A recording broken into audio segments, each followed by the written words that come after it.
Next from Springfield, we talked to Sean Smoot, the Director and Chief Legal Counsel for the Illinois Police Benevolent and Protective Association.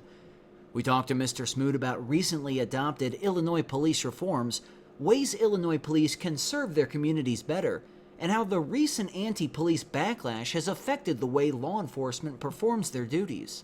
This runs about 20 minutes. Sean Smoot, thanks for joining us again on the Illinois Channel. We have talked in the past, this has been kind of a year where it seems like over the last year, it was just over a year ago that we had the Michael Brown incident in Ferguson, Missouri, and since then there has been somewhat of a drumbeat around the country in an accusatory way of police officers and their behavior, and there's subsequently been some legislation passed here in Illinois to have police officers carry body cams.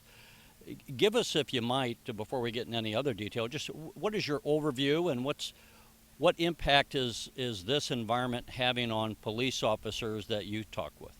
Well, it's having a very significant impact on officer morale. Obviously, I think anytime your profession is attacked, as police officers feel their profession has been attacked, that's going to have a negative impact. There's certainly a feeling among rank and file officers that elected leaders could be more supportive of them.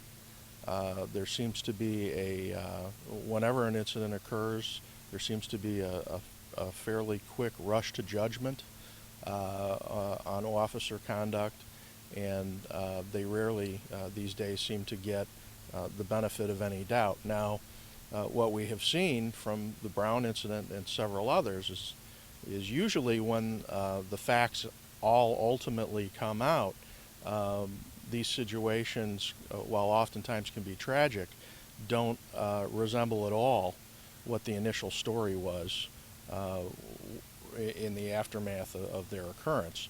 And so just taking the Ferguson situation as an example, there you had 3 different outside agencies come in, 3 different investigations, all of which at the end of the day concluded that the information that came out initially in terms of people who claimed to be witnesses, in fact, couldn't have possibly been witnesses, statements that were made, and in fact the forensic science of what happened with Mr. Brown's body showed in fact a totally different narrative, and so you actually had the United States Department of Justice, which conducted the most thorough review, release their report findings and in fact found that Officer Wilson didn't commit any crime, acted within his department's policy, and in fact determined that based on the science and the facts from witnesses that actually were there, that the incident occurred in a way that was much different than what had been initially reported. And then more recently we had the Freddie Gray case where he died in the back of a paddy wagon, to use an old phrase. But what was odd about that, and I think a lot of people found this odd, is the city settled the case with the family before the 6 officers, who were both black and white, before the investigation was concluded, as if to say we know our officers were guilty. Is that how you read? I don't want maybe I'm leading the witness, so to speak, but did you also find that odd? And we'll let you start there. Well, I found it somewhat remarkable because, as you said, the investigation itself wasn't concluded. There's been no judicial finding of fact. But I also know, based on my experience as an attorney, that oftentimes government bodies and frankly private companies settle lawsuits that they believe will be costly to defend, even though they may believe that they don't have any culpability. And I think that what happened in Baltimore, and again, this is not any inside knowledge on my part, but from an outsider looking in, it seems to me there was a great deal of political pressure on the city. I think the goal of the mayor there was clearly to try to put the aftermath of the Gray incident behind the city so that it could move forward, and I think that may have had a lot to do with, in essence, buying peace with the family, before anything was actually, any determination was actually made. Let's turn to Illinois. We recently had the body camera legislation go into effect. John Anthony, who's a former police officer, was one of those behind that legislation. What is, in your estimation, is this a good thing or a bad thing for both the public and police officers, or does it split down the line? Well, I think there's, it's generally, I think it's a positive move for the police and for the public. What we've seen in situations where body camera programs are put into place is very significant reductions in use of force, very significant reductions in, and when I say very significant, I mean like 80% reductions in complaints actually made against officers. And so, what my personal experience has been with the implementation of dashboard cameras here in Illinois, which occurred several years ago, was that in more than 9 cases out of 10, if there was a complaint against an officer or an allegation, what was captured on the camera actually exonerated the officer. And so, from the standpoint of an advocate for officers, certainly I think it's a very positive thing, and I think everybody behaves better when they're on camera or when they think they're on camera. Let me ask you your association, Police Benevolent Association. One thing that we sometimes, I think people looking out, and not just about police, but is often they think that organizations go out of their way to defend members of their organizations that maybe shouldn't be defended. I mean, maybe we have a teachers union who there's an egregious case. Let's say, I'm making this up, but if we've seen that if it's a teacher that had sex with a student, I think the public would go, why would you defend that person? What is your association when you have an officer? Is it your duty as an association to go ahead and one, defend someone, even if you think in a certain instance there's an egregious miscarriage of that officer? Let's just start there, if I might. Well, so there's really 2 different lines of defense for a public employee, and so it depends on the context of the legal action.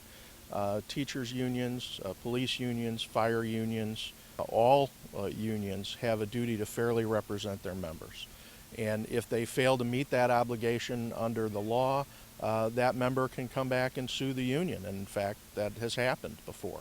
And then the union is culpable. So for instance, if a teacher is terminated and the teachers union makes a determination that their actions were so egregious that they won't represent the member in defending their job, if that member is later exonerated, they can come back and actually take legal action against the union, not only for the pay that they lost, but for any prospective pay.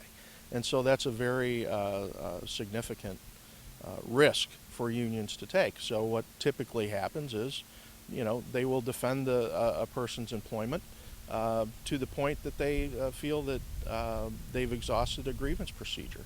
Now, that's a contractual case. It's a different question when it comes to criminal charges against a member, and my organization, like many others, provides a criminal defense benefit for officers. We take a very strong, hard look at those situations. We do not provide coverage if it's been determined that the officer was acting outside the scope of their official duties. And certainly a scenario is the one similar to what you described would be outside of their duties. So, we certainly wouldn't, by any stretch of the imagination, provide a legal defense for an officer who, while working, went in and robbed a bank.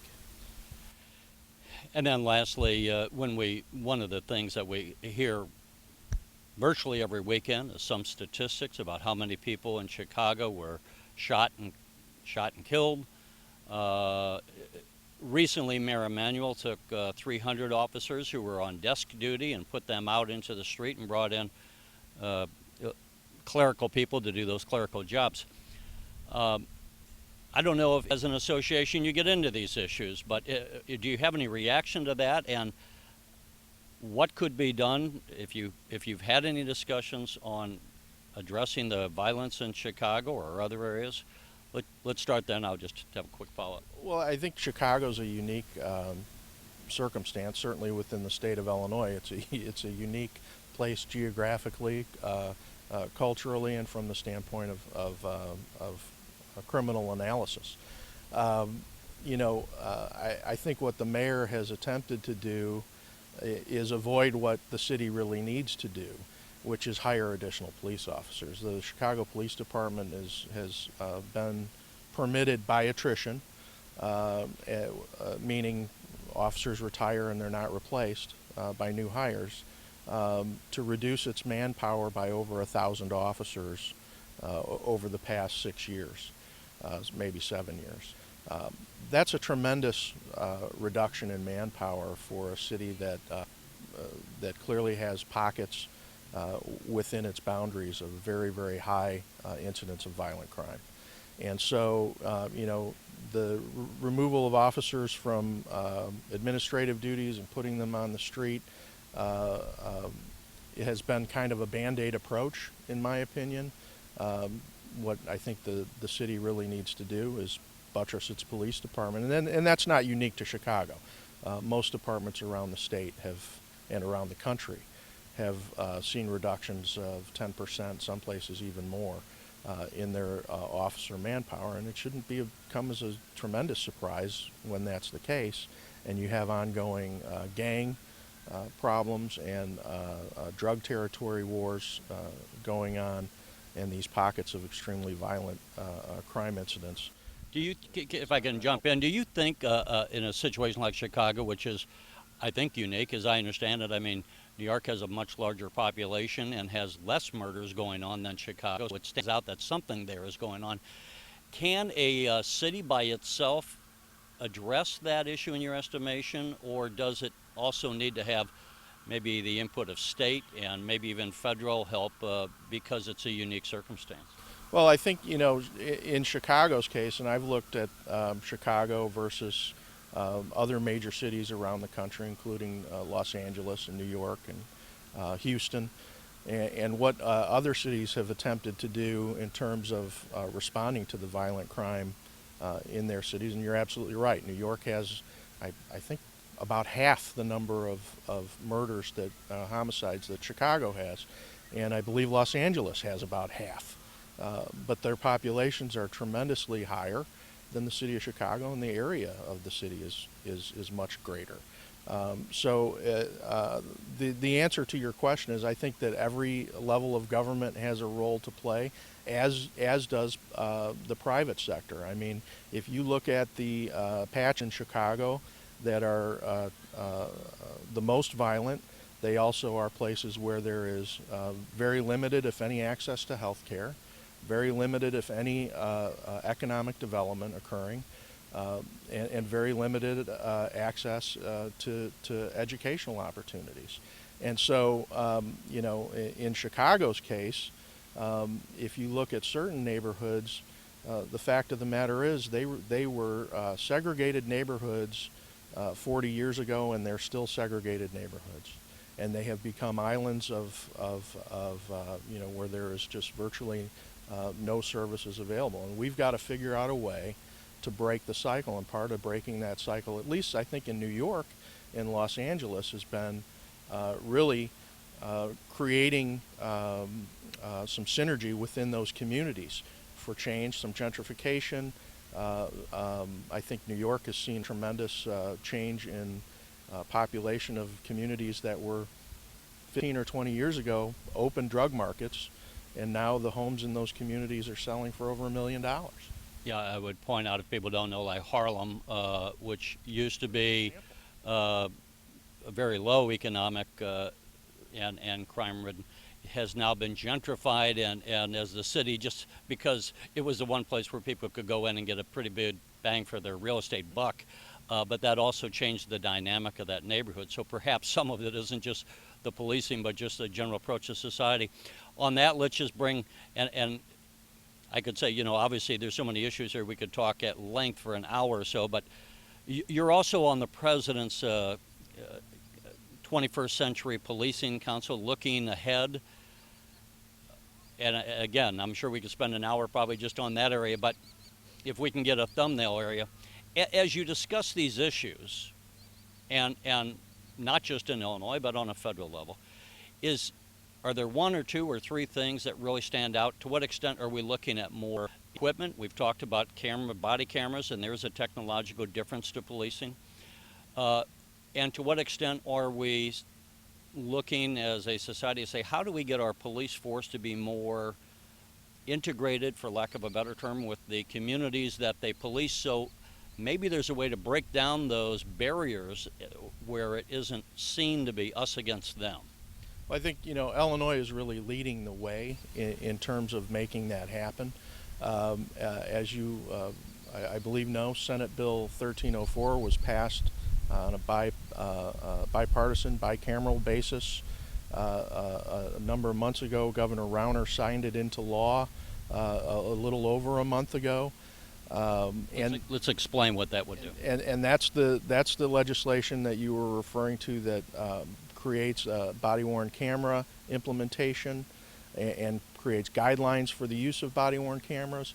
But also included in that legislation is a number of changes to police training, including initial training, basic training curriculum requirements, and then something that's never occurred before in the state of Illinois, which is the creation of annual and tripartite, or every 3-year training requirements for in-service training. And topics involved, you know, that are required now to be taught include bias issues, use of force, policing in a democratic society, the disease of addiction, and dealing with folks with significant mental health issues. And so I think, you know, we have to build trust in the communities, and part of that is that training and basing the culture of police departments around the country on the notion of procedural justice inside the departments and outside. We'll close out thanking you for your time. Maybe we can follow up again. And obviously, police officers, as we've seen, and we have the memorial behind you, one of the most dangerous professions in America. And even aside from risking their lives, they obviously have a very stressful job to maintain their professionalism in the face of somebody spitting on them or cursing them out, and still trying to maintain, you know, one's professionalism is a very difficult task, and we know, I think everyone pretty much appreciates, by and large, the job that they do, and we appreciate you taking the time to talk with us. My pleasure. Good talking to you, Terry.